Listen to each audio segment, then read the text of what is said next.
Tonight, we go inside the mountainside bunker of an accused killer. Police say Peter Keller worked on this elaborate hideout for years. They believe he went there to hide after murdering his wife and daughter in their North Bend home. What I have to do and get it out of the way. At this point, I don't know what's going to happen. I may get caught right away. Basically, if I get caught, I'm just going to shoot myself.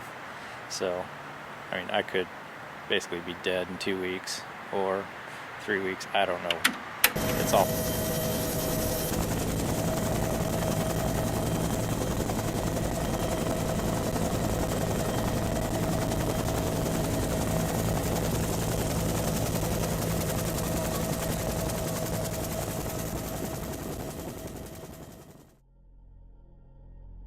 On April 22, 2012, Peter Keller murdered his wife Lynette and daughter Kayleen by shooting them in the head with a silenced weapon as they slept. After the murders, Keller set the house on fire by placing 7 gasoline cans in different areas of the home and turning on the kitchen stove. Authorities were able to stop the fire before the house burned down. The events following this horrific incident are as follows. Peter Keller was described as an avid video diary enthusiast and survivalist who would regularly document his family life, holidays, and special events such as his daughter's graduation. Disturbingly, he also documented his plan for, quote, the end of the world. Several of these video diaries revolved around Peter Keller building a makeshift bunker deep in the mountains of Rattlesnake Ridge, about 30 miles east of Seattle, Washington. It is reported that Peter Keller began developing this bunker as early as 2004. In the videos, he also shares his thoughts on life, the process of building the bunker, and his ultimate plan of murdering his family.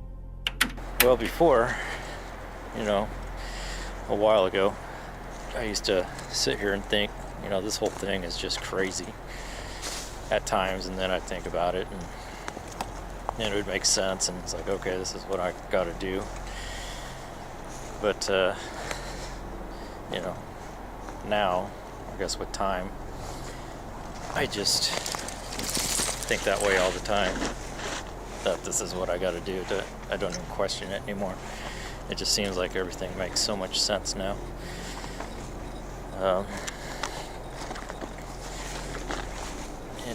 Just the more I've thought about it,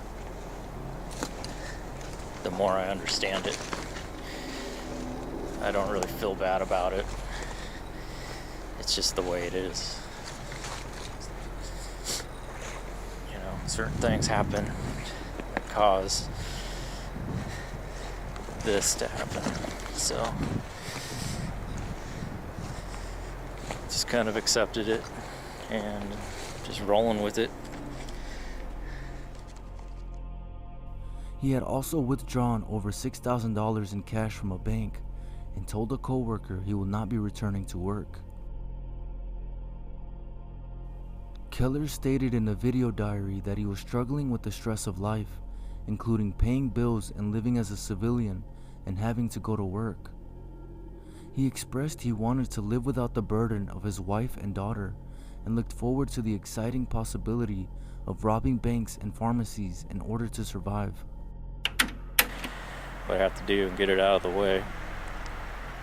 At this point, I don't know what's going to happen.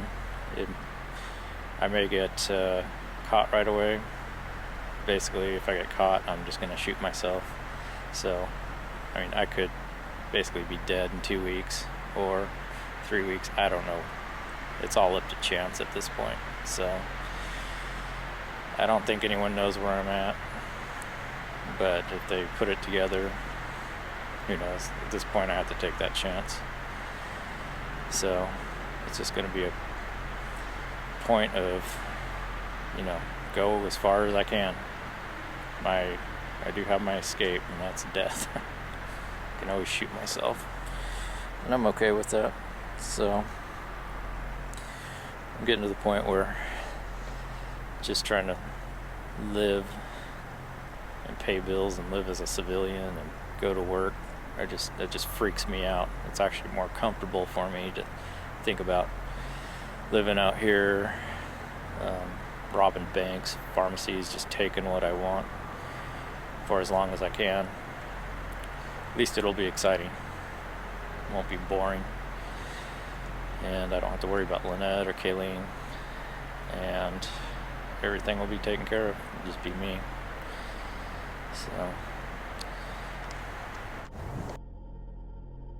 These tapes were found among a stockpile of ammunition, weapons, improvised explosive devices, a gas mask, and a bulletproof vest. He also had about 45 pounds of beans, vodka, propane, gasoline, food, water, soap, and a generator. When his bunker was finally complete in April of 2012, Keller murdered his wife Lynette and daughter Kayleen by shooting both women in the head with a silenced weapon. He then set fire to their home in an attempt at destroying any evidence before fleeing to the underground bunker. After a few weeks of hiding out in his bunker, he was located by a SWAT team after they saw smoke from his heating system rising up through the trees. Following a 22-hour standoff, tactical officers ultimately set off explosives along the top of the bunker to breach the heavily fortified structure. Inside, they found Peter Keller dead from a self-inflicted gunshot wound to the head, with a handgun nearby. One investigator called it something out of a survivalist handbook, an underground fortified bunker, totally camouflaged in a heavily wooded area on a mountainside in the middle of nowhere. You can see the rough-hewn logs, the timbers that were milled here on the site and pulleyed across this ravine that's in the background. It's incredibly well reinforced. The hole goes down, what, 20 feet maybe? Doug Williams with the King County Department of Natural Resources and Parks guides us underground into what was Peter Keller's home away from home for the past 8 years. It is really hard to believe what he built here with his own hands. There are 3 levels altogether, a couple hundred square feet underground. There's just an amazing array of stuff that's still there. We estimate that there are at least 50 large garbage bags worth of this gentleman's belongings and items that are still in the hole. I'm looking at sports drinks. I'm looking at cola. I see a lot of bottled water. There's baggies, Ziploc baggies. There appear to be batteries. A lot of electrical material. There's a drill right there. You see the electrical drill hanging out. I mean, he's got a generator in there. There are also light switches, plumbing for running water, a smokestack for ventilation, and a 2-year-old newspaper. It is believed Keller did most of his work under the cover of darkness where no one could see him.